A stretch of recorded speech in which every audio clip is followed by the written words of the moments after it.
Going into the midterms, Republicans vowed that investigations would be a top priority should they take back the House. Obviously, they did, but would this supersede those types of investigations, like investigations into the origins of COVID, as well as investigations into Hunter Biden's business dealings? Well, we'll see how the Republicans do. Frankly, the problem with congressional investigations is that a lot of people who do them spend so much time grandstanding for themselves that very little actually gets done. And we'll see. Will they get quick answers? Look, there are a couple of things, big issues that do merit investigation.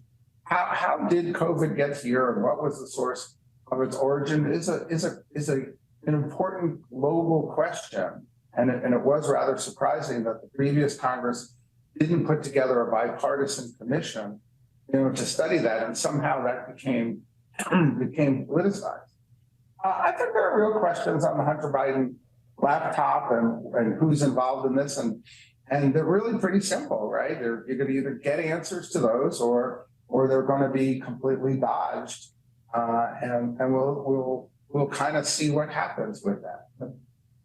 But I think that these investigations will not be kind of the mainstay of politics.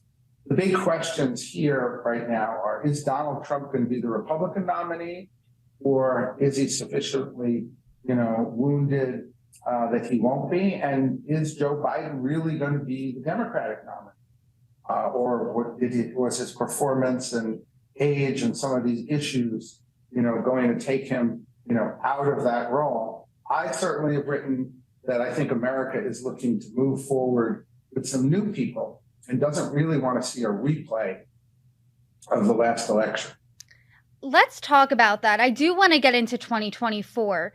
Do you think this investigation hurts Biden for another presidential run? Oh, definitely. The fact that Biden's got to answer questions, and there are so many questions around all of this. Yeah, this is definitely hurtful. But remember, it's not where independent counsels start their investigations that usually hurt. It's where they end up.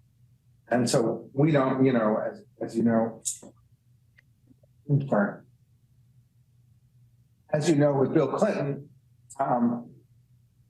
the investigation started with Whitewater and ended with Monica Lewinsky. Will these investigations with Joe Biden start with documents and move over to Hunter Biden and the Penn Biden Center itself?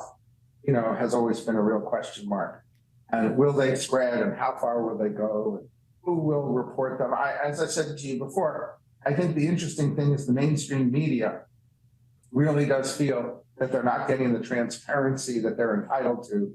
And for the first time, they're not accepting non-answers to the questions.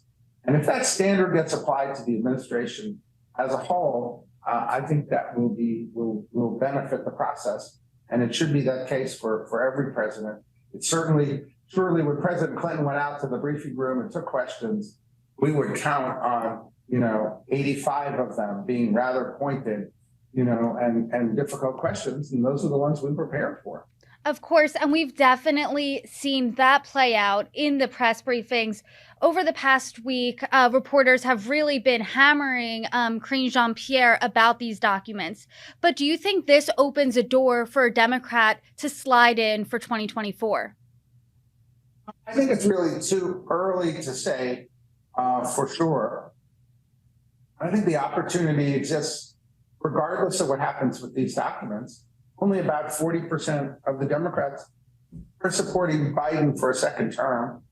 There's a lot of concern about his age. There's a lot of concern about, his ability really to carry out a second term, and his ability to win against a fresh Republican, if it's not Donald Trump. So I think there already were a lot of questions. This is going to accelerate it.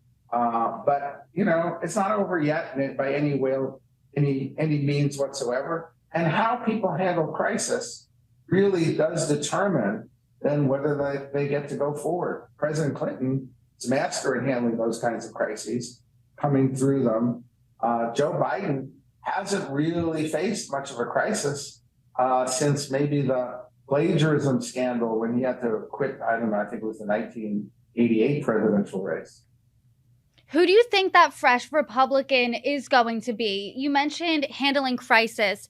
Someone that comes to mind for me is Governor Ron DeSantis in Florida when there were storms in the fall of last year. He came together in a bipartisan way with President Biden to make sure his state got relief. Do you think he's the top contender here?